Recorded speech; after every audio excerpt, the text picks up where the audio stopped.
Hello, this is Clarence Moy with the Words Daily here with Spencer director Pablo Larrain. Spencer opens in theaters on November 5th. Pablo, very nice to meet you. Hello, how are you? I'm good, thank you. How are you? Very good, thank you. Excellent. So I've seen the film twice now. It is a brilliant film. I absolutely love it. I cannot wait to dive into it with you. Thank you. I'm glad you've seen it twice. Well, that's a lot. I appreciate it. Yeah. So when you look at it, you starting with films about women, particularly this film about Diana Spencer, and the previous you've done Jackie, which was the last film to be majorly in the Oscar conversation.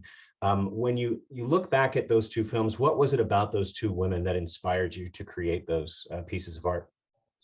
Well, there were women that somehow shaped, the second half of the 20th century, and they were women that, they were linked to very powerful families, and they were married to powerful men, and they were, I don't know, they had a big life with media and all kind of problems with it too. But they were both people that were able to shape their own identity in a way that created an incredible amount of empathy all around the world for a number of people, and not just women, I think. And I don't know, I think cinema can, maybe leave a trace in the story of the history of them. They're very different movies, but they're both made with a lot of admiration for the figures, and they were both very mysterious. Even though we know a lot about them,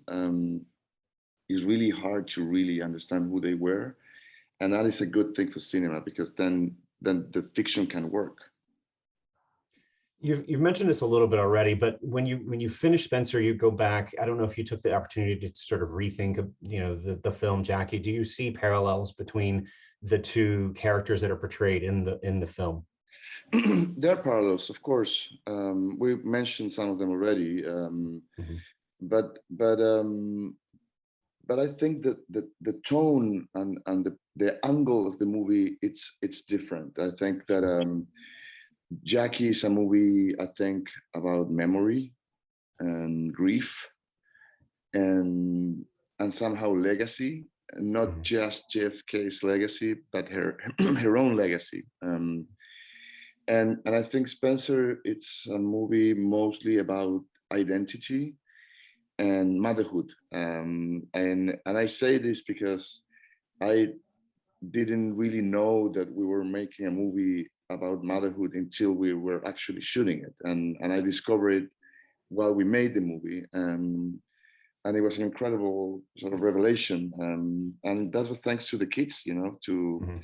the boys that play William and Harry. And when we were with them, I kind of understood that maybe that was this movie is about, and it made a lot of sense. But I had that in my head and somehow in my heart when we edited the movie with Sebastian. And so I think it's a perspective that is really in the heart of it. But the parallels, as well, there are others, like around fashion. I think Sure. that could be important. Women that they were, again, they were able to build their own thing and to have their own identity, even though in a context that they were not supposed to have it, and they were trapped in a context where people that was around them just expect them to play the role that they're supposed to play, in public and in private, and they both had to deal with the friction of a public life and a private life, and they went through that, and they were able to exist, and they're both linked to tragedy somehow. Jackie had a tragic life, not in her own existence, but with the people that was around her, whether it's her husband or her son, and obviously we know the fate of Diana, which is it's very sad and terrible, but it's a tragic element. It's almost like a mythological Greek narrative. So when you were looking to cast Diana and you came upon Kristen Stewart, excuse me. What was it about Kristen that, brought her to your attention that immediately made you think, yes, this is the woman that can embody my version of Diana? Oh, we something that we just quickly talked about, whether it was Jackie or Diana, but specifically because I think they both share that we think we know a lot about them. Mhm. There's a lot about written about them, but in reality, we don't. And I'm telling you, I don't know who those women really were. And even though after a very extensive research of making the movies, I have an idea and an emotional connection, but you can never really crack anyone's life. It's so intimate and so private and so unique. And I think Kristen can play that mystery. Um, and I saw her in other movies that I love, movies that she made with a French filmmaker called Olivier Assayas, particularly one called Personal Shopper. And I thought she was very magnetic, and I would keep looking at her, and I just couldn't really understand what was happening inside of her, and that is just wonderful for cinema. And of course, we needed to work around her look, her makeup, and her fashion, and certainly her accent, and she did a terrific job, and quite quickly, I have to say, I was very surprised how quickly she got it. But it was that it's the undescribable sort of thing, and how magnetic and strong can she be, because this is a movie that happens inside of her mind, inside of her point of view. So once you know that, you need an actress that needs to be, the fucking force of nature to do it, and to portray that, and to embody that. And Kristen did it, and it was an incredible experience. So, as you mentioned, I mean, this is a very internal film to her. This is a lot about her trauma over that weekend. There's this very challenging sequences, very challenging scenes to go through. Tell me about how you worked with her to sort of keep her from going over the edge, Kristen, that is, when she was going through these very emotional, very, very traumatic sequences, when you two were creating this character. Well, I think that it becomes a partnership, and we were very close to each other in the process, and I obviously directed the movie, but Mhm. she knew what she was doing, and Right. I think I was more around her with more intensity at the beginning of the production, and after that I felt that I needed to let her go somehow, and be less specific in certain things, more abstract in certain ideas, and then film her. And I think I we kind of understood where we were.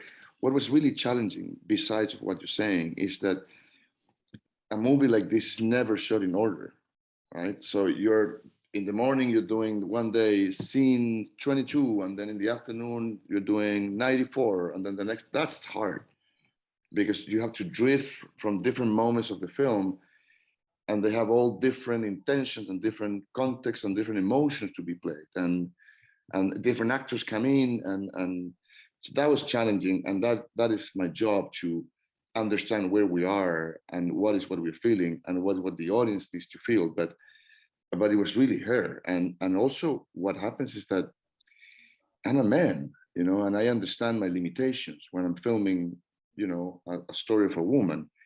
And not only that, I think it's very relevant to understand that she has something to say that everyone has to listen. And I used that as a starting point, and I was very aware of her feelings and her approach, because there's nothing. I mean, there's much. I'm limited. I have limitations.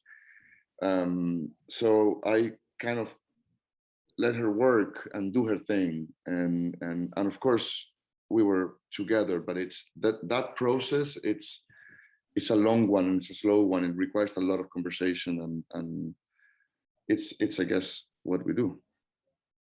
So those who've seen the film and immediately jumped on Twitter and raved about it, and they talked about all the things that they felt while seeing it. One of the things that I found most interesting was that in the way that you had constructed the film, particularly in the sequences of her trauma, of her bulimia, and the way that the music is used, they had likened it to a psychological horror film. It is not it is a type of a horror film. It's not an outright horror film, of course, but it is psychological in nature, something like The Shining.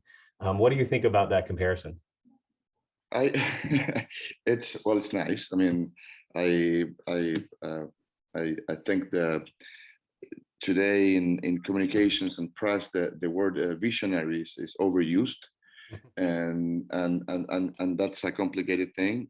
But in the case of Stanley Kubrick, I think that's the right word. I think any movie can have some sort of relationship to any of his movies.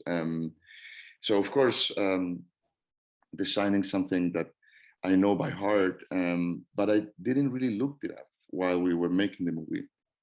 I understand exactly where they're coming from, but I think The Shining is a more sort of a external portrait of different things related to a psychological horror narrative that was actually invented by Mr. Stephen King.